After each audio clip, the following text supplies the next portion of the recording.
indiscriminately giving out AKAP funds, IX funds, itong mga ayuda na gusto pa nilang palabasin na akala mo sarili nilang pera yung kanilang ibinibigay. Nakita namin yan eh. Hindi namin nalalaman kung sino yung mga pinagbibigyan nila. Bawal daw, sabi nila sa amin. And they're invoking itong Privacy Act. Mga kabayan, trending at pinag-uusapan ngayon sa mundo ng social media ang mga banat at matinding batikos ng isang mayor dyan sa Baguio City na si Mayor Benjamin Magalong. Sa isang interview, isiniwalat ni Mayor Magalong ang modus at estilo ng Kamara sa pangunguna ni House Speaker Martin Romualdez Jr., kung saan ay ginagamit ang pera ng taong bayan sa pamamagitan ng pamimigay ng ayuda sa mga kababayan natin na gamit ang kanilang mga pangalan. Ayon kay Magalong, pinapalabas ng ilang kongresista na galing sa kanilang bulsa ang pera na pinamimigay nila, pero ang totoo ay pondo ito ng taong bayan. Ang nakakalungkot niyan is walang exchange of data with the local government. So, ang nangyayari niyan, pwedeng magkaroon ng redundancy. So, hindi equitable yung distribution. Kasi ayaw nga nilang i-share sa amin yung data. No? At alam mo ba na kami sa local government, halos wala kami natatanggap na X. Halos wala rin kaming natatanggap na MAIP, yung medical assistance for indigenous patient. Halos wala rin kami natatanggap na tupad. No? Nagmamakaawa pa kami. Isiniwalat din ni Magalong ang sinasabi nilang 777 kung saan ay unlimited at tila walang katapusan ang pamimigay ng pera ng ilang kongresista sa pangunguna ni House Speaker Martin Romualdez Jr. Talagang halos unlimited ang pondo nila kung mamigay sila. Nabalitaan pa namin yung 77, yung famous na 777, na every time na sumama ka dun sa sortie ni Speaker, you get 777. Ito yung 21 million, a total of 21 million.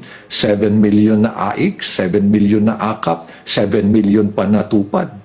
O 21 million. Paano kung nakaapat ka na sortie na nasalihan? Tibig mo sabihin nun, 7 times 21. Yun yung mga allegations na binabanggit sa amin at in fact, reliable sources ang pinanggagalingan yan. Ano? Kung matatandaan sa isang event, tila pinagmamalaki pa ni Romualdez ang tila pagkumbinsi sa ating mga kababayan na miyembro ng AKAP na suportado nila ang programa ng Kamara at ng gobyerno ni PBBM. Tila may pasaring din siya sa ilang senador na kumukontra sa AKAP program ng gobyerno. Programa kagaya ng AKAP, yung ibang mga kaibigan natin sa Senado, nagdadalawang isip kung itutuloy natin to. Kayo po dyan sa taas, yung 5,000 na AKAP, gusto mo ituloy itong programa na to? Yung ibang mga sa Senado ay hindi yata nakakaintindi yata kasi hindi yata sila bumababa masyado eh. Kaya nandito kami, umiikot kami lahat sa itong mga probinsya. Samantala, suportado naman ng ilang kongresista ang pagpapatuloy ng AKAP program at binabati ko sila ng ilang grupo na magagamit ang pondo ng bayan sa paparating na eleksyon kung saan ay posibleng gamitin ito sa kanilang pangangampanya. Tatapyasan or if outright tatanggalin po ito, I think malaking blow po ito sa social amelioration program ng national government. If there is a move to or criticize a program, siguro we should criticize in the sense that we should improve the program. Not hindi po yung aalisin totally. Samantala, ayon naman sa isang chairperson ng teachers group sa buong bansa, dapat mas pinaglaanan ni Pangulong Bongbong Marcos Jr. ng pondo ang DepEd sa halip na tapisan ito at ilipat sa ibang ahensya ng gobyerno, kung saan ay tila ang liderato na ng Kamara ang nagdedesisyon sa pamimigay ng budget. Dapat pinakamataas ang budget sa edukasyon para yung mga teacher ay mananatiling mahuhusay na teacher at sila ay maligaya sa kanilang piniling profesyon. More or less yun po ang tadhana ng ating saligang batas. Dapat sundin ng ating gobyerno. Pero hindi solusyon na sabihin na dahil hindi nyo nagawa ang dapat nyo gawin, huwag na kayo bigyan ng budget kasi babalik yan sa Kongreso.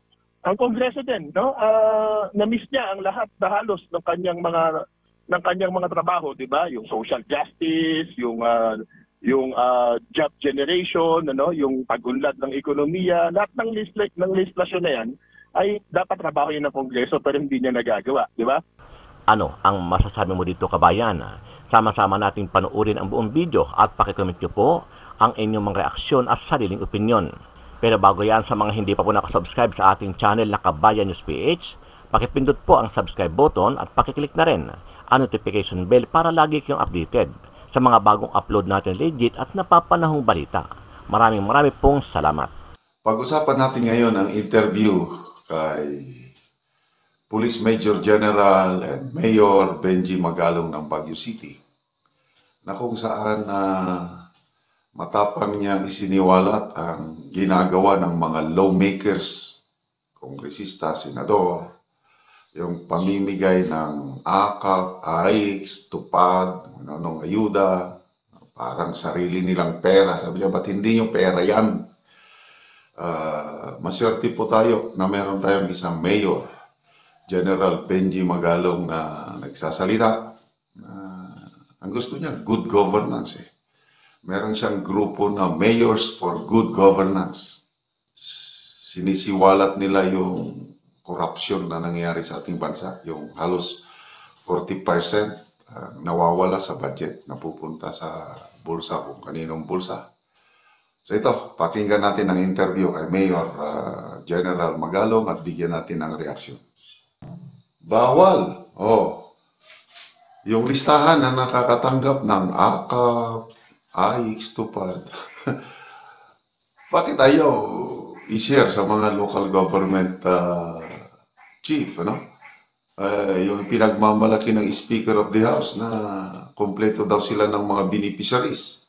O yung challenge ni Professor Cielo Magno na ilabas ang listahan.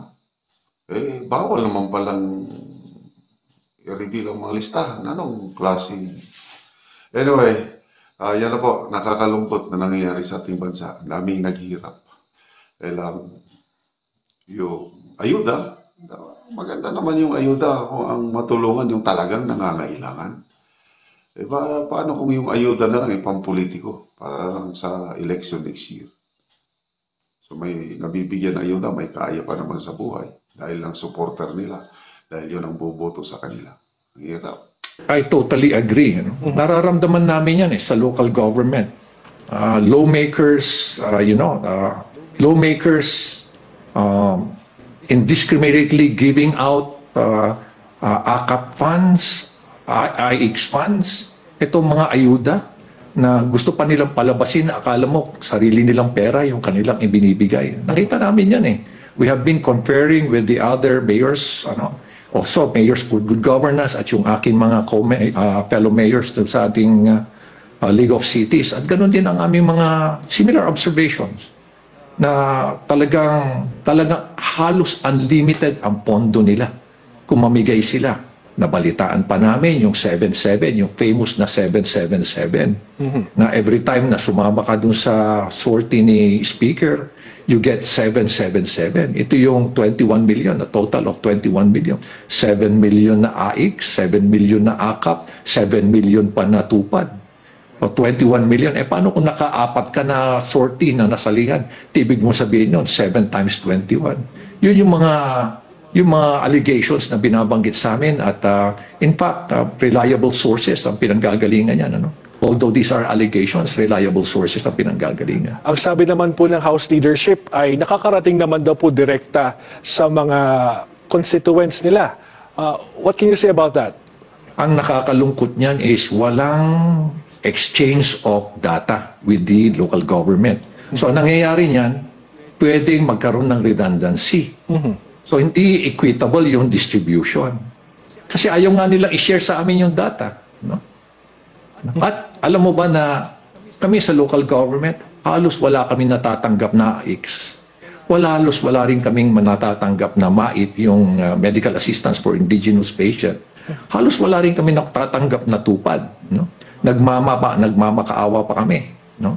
We have to beg sa mga lawmakers, lalo-lalo na sa Senate. Kung may kaibigan kami mga senador, doon pa lang kami nakakuha. Paano kung wala kaming kakilala? Paano yung ibang mga local government na walang kakilala? Walang matatanggap talaga. Sabihin na lang, ako siguro, most probably, siguro mga 80%. On 20% lang sa mga AIX fund, tupad fund, MAIP fund ang natatanggap ng local government. Ibig nyo The sabihin, rest, ang humahawak niyan are actually lawmakers. So that's what I want to discuss nga, sir. So ibig sabihin, hindi automatic that, let's say, Baguio City, wala siyang certain percentage of people who will benefit from these ayuda programs. At hinihingi nyo pa sa mga lawmakers. Yes, oo, kukuha kami sa lawmakers. Tapos hindi kami ang gumagawa ng listahan. Hindi yung Office of the City Mayor ang gagawa ng listahan. Pagkakuha namin ng pondo, ibibigay namin yan sa aming City Social Welfare because they know better kung sino nangangailangan. Because they have the list. Sila yung nag-conduct ng mga interviews, sila yung nag-conduct ng due diligence para malaman talaga who are the real indigents. Hindi yung ang binibigyan mo are your supporters.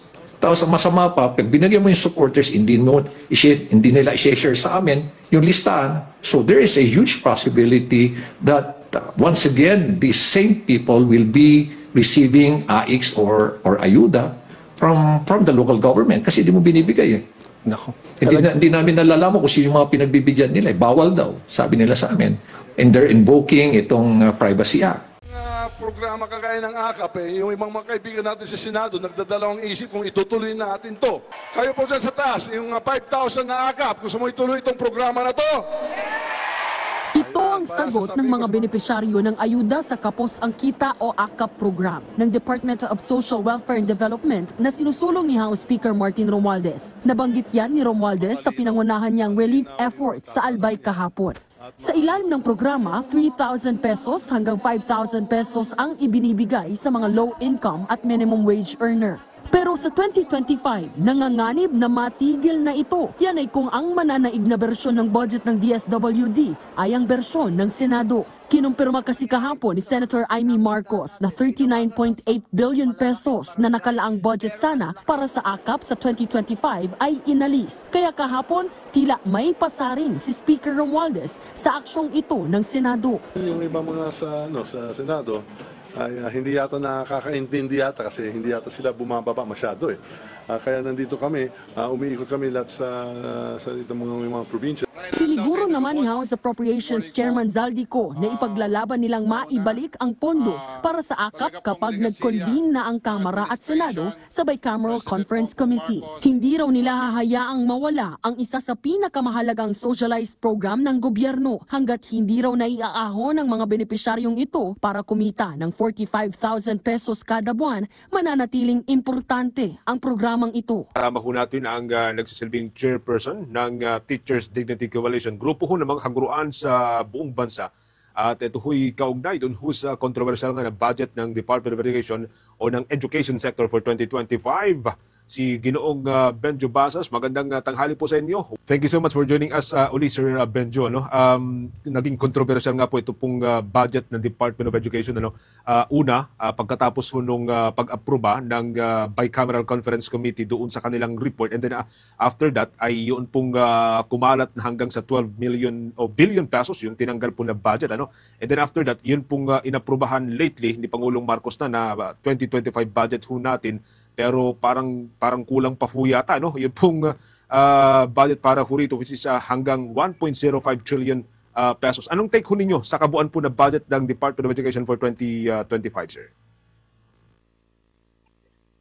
Well, specific po yung DepEd budget naman ay halos hindi naman na nagbago. In fact, napawasan nga from the NEP, yung National Expenditure Program, to what the BICAM has approved. And of course, eventually, in-approve din ng Presidente. So, hindi naabot ng 800 billion. Ang tinutukoy na 1.05 trillion ay yung budget ng buong education sector. Na yun nga, na medyo kakaiba ngayon kasi isinama yung budget sa iba pang mga ahensya na nagbibigay ng mga education gaya ng PMA, PNPA, National Defense College, na previously ay kumbaga nakabilang doon sa budget ng DILG at ng DND respective. So ngayon medyo nakakagulat. Parang ginawa lang ito sa Jennifer Victor, ginawa lang para mag-appear na yung budget ng education sector ay pinakamataas at ibinilang dito sa tinatawag na education sector itong mga mga ahensya na ito, no, na traditionally ay hindi naman talaga kasali, no, dito sa budget ng education sector. You're saying, sir, ay parang ginawang pantakip butas yung budget ng PMA, PNPA sa ilalim ng Department of Education para masabi na, well, pinakamataas pa rin ang education budget kahit na hindi naman. May plano ho tayo dito, about to dito? Yes, talaga ito ay inikutan lang talaga yung batas, no. Masabi lang, no. In fact, token din yan no. Kaya kasi yun na nga, no, inikutan na nga lang, sinama yung iba't ibang ahensya, no. Pati yung pampasweldo isinama, no. Tapos lumabas ay napakalit pa rin, no, 1.05 trillion against 1.03 trillion, no, for DPWH, no. So lalabas DPWH pa rin ang may pinakamataas, no, na pondo, no, in terms of an individual or single agency po, no. So doon po sa tanong kung may plano, yes po. So in fact, no, bago mag-weekend ay nakapag-usap na rin kami sa aming mga abogado. So at inihahanda na po, no, yung petisyon, dadalhin po namin sa Korte Suprema. Sorry, may I be particular, Sir Benjo, anong petition po ito and ano yung gusto ho nating questionin about dito? Yung constitutionality po, no, kung questionin natin yung legalidad, no, yung constitutionality po nito. No, dahil sa basa namin, sa initial na basa namin, no, yun nga po, no, yung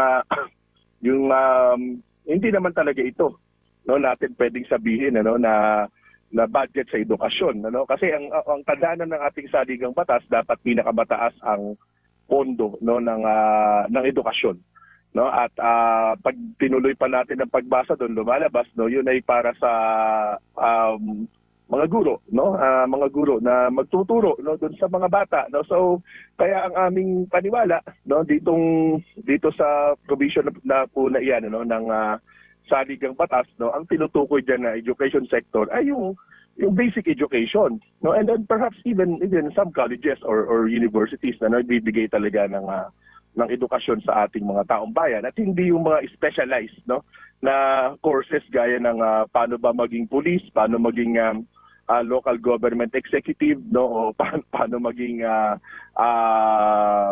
militar o sundalo, no. So sa tingin namin kailangan ma-clarify yan, no. Hindi naman namin sinasabi, no, na ito illegal talaga, di ba? Pero there is a question, no, of legality in this particular GAA for 2025, no. And considering, no, na mula nung unang panahon, yung sa maaalala po natin, ang edukasyon talaga ang may pinakamalaking budget, no, sa ating bansa, no. At hindi kasali itong mga ahensya na binabanggit natin ngayon, na Local Government Academy, Public Safety College, no, itong National Defense College, no.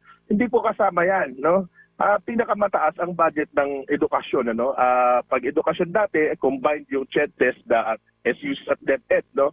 Pero kahit nga alisin natin, no, the single agency, no, na binibilang po yung DepEd, pinakamataas pa rin po dati, no.